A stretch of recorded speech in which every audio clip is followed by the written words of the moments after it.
Sweet కార్న్తో ఏం చేసినా సరే చాలా టేస్టీగా టర్న్ అవుట్ అవుతాయి. ఫర్ ఎగ్జాంపుల్ ఈ స్వీట్ కార్న్తో చేసిన వడల్ని చూడండి ఎంత టేస్టీగా ఉంటాయో. అలానే చేయటం కూడా చాలా ఈజీ.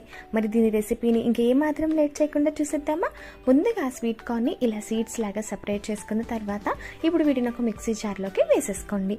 అలానే కొంచెం జీలకర్ర, చిన్న దాల్చిన చెక్క, 2 లవంగాలు, చిన్న అల్లం కూడా వేసేసుకొని మెత్తగా పేస్ట్ లాగా గ్రైండ్ చేసుకోవాలండి. స్వీట్ కార్న్ అనేది ఫ్రెష్గా ఉన్నట్లయితే మనం గ్రైండ్ చేసుకున్న తర్వాత ఇలా కొంచెం వాటరీగానే వస్తుంది. ఇప్పుడు కొంచెం సాల్ట్, అలానే పచ్చిమిర్చి, కరివేపాకు, ఆనియన్స్, ఇంకా దీనికి బైండింగ్కి తగ్గట్లుగా శనగపిండి, అలానే బియ్యం పిండి కూడా వేసేసుకొని చక్కగా మిక్స్ చేసుకోవాలండి. అంటే మనం గారెలు వేయడానికి ఒత్తుకునేటప్పుడు ఈజీగా వచ్చేటట్లుగా వేసుకోవాలన్నమాట. ఇప్పుడు ఈ గారెల్ని మీడియం ఫ్లేమ్లో ఉన్న ఆయిల్లో వేసి చక్కగా ఫ్రై అయిన తర్వాత తీసేసుకోవటమే. అంతేనండి, చాలా సింపుల్గా ప్రిపేర్ చేసేసుకోవచ్చు.